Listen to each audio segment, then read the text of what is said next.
ပေါ့နော်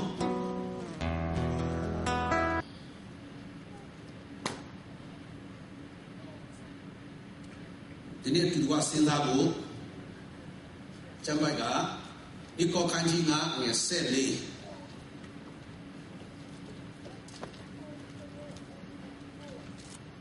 အင်္ဂလိပ်လိုတော့14ပေါ့နော်ဒါပေမဲ့ဒီကတော့အင်္ဂလိပ်ဗမာလိုမှကျတော့15အပိုင်းနောက်ဆုံးပိုင်းဖြစ်တယ်သို့တော့ကျွန်တော်တို့14ကနေပဲကျွန်တော်စပါရအောင်သူကအပိုင်းရှိဖြစ်တဲ့အတွက်ကြောင့်မို့လို့14ကနေပြီးတော့16အထိကျွန်တော်ဖတ်မယ်ကျေးဇူးပြုတော့နောက်ကနေလိုက်ပေးစီခြင်းလေအကြောင်းမူကားတယောက်တော်သူသည်လူအပေါင်းတို့အတွက်ကြောင့်အသေးခံတော်မလင်အသေးခံဒီမလင်လူအပေါင်းတို့သည်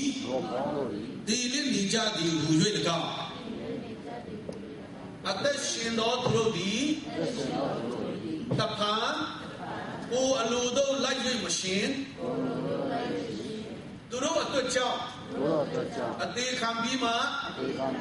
ထားမြောက်တော်မူသောသူ၏အလိုတို့လိုက်၍ရှင်စင်မီအကြောင်းလူအပေါင်းတို့အတွက်ကြောင့်အသေးခံတော်မူသည်ဟူ၍၎င်းငါတို့သည်သဘောထားဖြင့်ခရစ်တော်၏ရှစ်ချင်းမြတ်တော်သည်ငါတို့ကိုအနိုင်အထက်သွေးဆောင်တော်မူ၏တို့ဖြစ်၍ယခုမှစ၍ငါတို့သည်ဇာတိအမျိုးကိုထောက်၍အဘယ်သူကိုမျှမတိမမှန်ဇာတိအမျိုးကိုထောက်၍ခရစ်တော်ကိုအထက်ကတိမှတ်တော်လဲယခုမှစ၍ထိုသို့သောတိမှတ်ခြင်းမရှိပတ်တော်ရဲ့ချမ်းသာအဖြစ်ဖျားရှိတော့တဲ့ကောင်းချီးပေးပါစေအာမင်ဒီနေ့ကျွန်တော်အဓိကစဉ်းစားဖို့ကပါလဲဆိုတော့မေတ္တာရဲ့တကိုးအကြောင်းကိုကျွန်တော်စဉ်းစားဖို့ဖြစ်တယ်နော်ဘုရားသခင်မေတ္တာရှိလာတဲ့အခါမှာကျွန်တော်ဘာဒီလှုပ်ဆောင်နိုင်တယ်လဲဘလောက်ရည်ကြီးတယ်လဲဆိုတဲ့ဟာကိုကျွန်တော်စဉ်းစားဖို့ဖြစ်တယ်တမျိုးအပြင်ပြောရမယ်ဆိုလို့ရှိရင်ကျွန်တော်မေတ္တာသဘောတရားကျွန်တော်နားလည်တဲ့အခါမှာဒီမေတ္တာရဲ့စွမ်းဆောင်နိုင်တဲ့ပါဝါကဒီတကိုးကဘာနဲ့မှနိုင်လို့မရဘူးဖြစ်တယ်ပြီးခဲ့တဲ့ဆာမေလိုကလည်းကျွန်တော်အဲ့ဒီအကြောင်းကိုကျွန်တော်ပြောခဲ့တယ်ဆက်ပြီးတော့ကျွန်တော်ဒီနေ့ကျွန်တော်စဉ်းစားမှာပါတယ်ဆိုတော့ဒီမေတ္တာကဘာဒီလုံနိုင်တယ်လဲဆိုတဲ့ဟာကိုကျွန်တော်အနေနဲ့ကျွန်တော်စဉ်းစားလို့ဖြစ်တယ်ရှင်ပေါလုအနေနဲ့ဘုရားရဲ့မေတ္တာအကြောင်းကိုသူသိတယ်အာမင်သူကိုယ်တိုင်ခံစားတယ်သူခံစားလာတဲ့အခါမှာဒီမေတ္တာကအရှင်တော်ကသူသိခဲ့တဲ့ဟာမျိုးနဲ့မတူဘူးအာမင်သူနားလည်တဲ့ຢာကအရင်တော့နားလည်တဲ့ဟာနဲ့မတူဘူးအဲ့ဒါကြောင့်အရင်တော့သူနားလည်ခဲ့ပါတယ်လို့ပြောခဲ့တဲ့အရာတွေဟာအခုနားလည်တဲ့ဟာနဲ့မတူတော့ဘူးဆိုတာကိုသူရှင်းလင်းစွာနားလည်ခဲ့တယ်ဒီအမြဲစစ်ကြောင့်ကသူဘာပြောလဲဆိုတော့တို့ကြည့်တဲ့ယခုငါတို့ဒီစာတိအမျိုးကိုထောက်ပြီးအဘယ်သူကမှမသိမှတော့ဘူးတဲ့ဒီနေရာမှာဘာပြောလဲဆိုစာတိအမျိုးကိုထောက်ပြီးခရစ်တော်ကိုအထက်ကသိမှတော့လေတဲ့နော်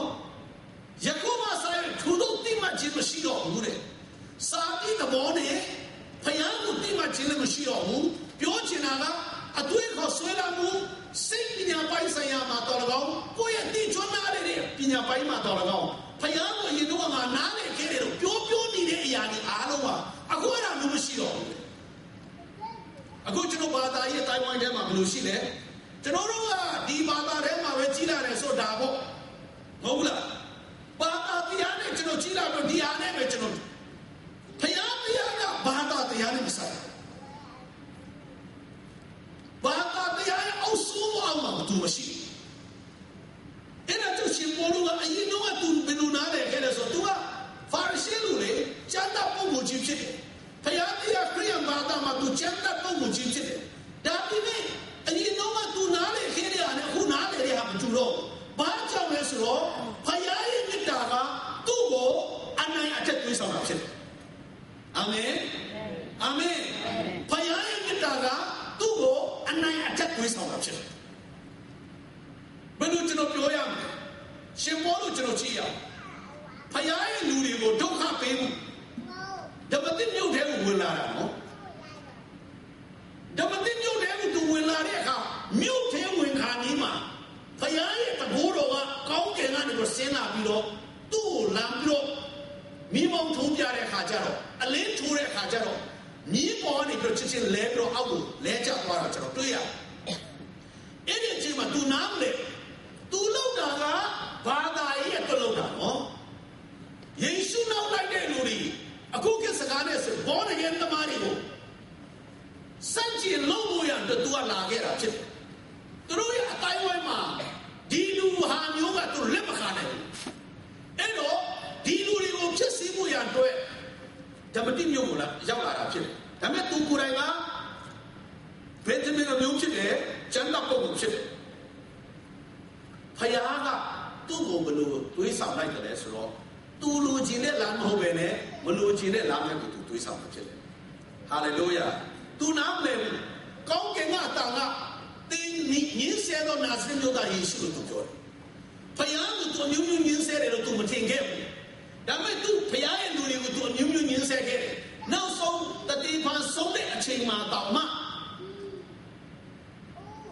အင်ဂျီကိုင်တဲ့ပုံကရှင်ဘောလို့ဖြစ်တယ်ယူဒထုံးစံကလူတယောက်ကိုတတ်တဲ့အခါမှာလူတယောက်ကိုတတ်ပြီးကြောက်ခဲနဲ့ပေါက်တတ်ပြီးဆိုရင်အဲ့ဒီလူမသေးခင်မှာအင်ဂျီတွေချုပ်ပြီးတော့အင်ဂျီတွေထိန်းတဲ့လူဟာတကယ်အရေးကြီးပုဂ္ဂိုလ်ဘယ်လိုပြောရမလဲသူ့ကိုတာဝန်ယူတဲ့လူဒီကိစ္စကိုတာဝန်ယူတဲ့လူဖြစ်တယ်အဲ့ဒါကြောင့်မလို့ပြောလဲဆိုတော့တတိမာအသက်ခံတဲ့အချိန်မှာခဲနဲ့အသက်ခံတဲ့အချိန်မှာသူ့ရဲ့အင်ဂျီတွေကိုထိန်းတဲ့လူကရှင်ဘောလို့ဖြစ်တယ်သူကိုယ်တိုင်ကအဟုတ်ကြီးလို့သူထင်ခဲ့တယ်တခါတလေကျွန်တော်ခရိယလောကထဲမှာကိုလုံနေတဲ့အရာတွေအားလုံးကတခါတည်းအဟုတ်ကြီးလို့ကိုယ့်ကိုယ်ထင်တဲ့ဟာရှိတတ်တယ်ဘုရားသခင်ကလည်းပြပါစေအာမင်အဲ့တော့ရှင်ဘောတို့ကသူမသိဘူးတိုးတော့နောက်ဆုံးကျတော့သူကိုယ်တိုင်ဖယားနဲ့လာတွေ့တဲ့အချိန်ကြမှာသူဘာလို့ခဲ့တယ်ဘာမှခဲ့တယ်ဆိုတော့သူနားလည်းခဲ့ရတယ်ဒီနေ့ဖယားသခင်ကြီးကျွန်တော်နဲ့တူရှိတဲ့အတွက်ကြောင့်ကျွန်တော်မနားမလည်နိုင်တဲ့အရာတွေအားလုံးနားလည်ဖို့ရအတွက်ဘုရားခင်ဒီနေ့တယောက်စီတိုင်းကိုတုံ့ပြန်ပါစေအာမင်ရှင်ဘောတို့ကသူ့ကိုအဟုတ်ကြီးတယ်သူလုံးတဲ့အရာမှန်တယ်အဟုတ်ကြီးတယ်ပြီးတော့တွားနေတဲ့အချိန်မှာဘုရားသခင်အဲ့ဒီကိုမပြုတော့နော်အဲ့ဒီမြို့ဝင်တဲ့တကားမှာပြောင်းလဲသွားတာကိုကျွန်တော်တွေ့ရတယ်ဒီနေ့ကျွန်တော်တတိထားလို့ကဘုရားရဲ့မြတ်တာကကျွန်တော်ကိုအနိုင်ထက်သွေးဆောင်တယ်ဒါကြောင့်မကောင်းတဲ့အရာတွေရပ်တန့်ကကျွန်တော်ရှက်ဖို့ရှိတယ်အာမင်မလုံတဲ့နေရာတွေရှက်တန့်ကရပ်ပြီးတော့လုံတဲ့နေရာကိုလုံနိုင်လို့ဘုရားရှင်ကောင်းကြီးပေးပါစေအဲ့ဒါကြောင့်လို့ဒီနေရာမှာ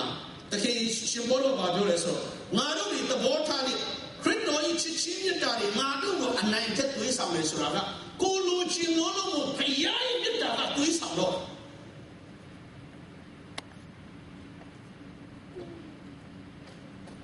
မြတ်တာတရားဟာအမတမရှိမှတဲ့တရားဖြစ်တယ်အာမင်အဲ့ဒါကြောင့်လောကမှာရှိတဲ့အစေတော်တွေကတောင်းမှကဘာကြီးကမြတ်တာနဲ့ပြည့်နေဆိုဘယ်လောက်လာပါမလဲနော်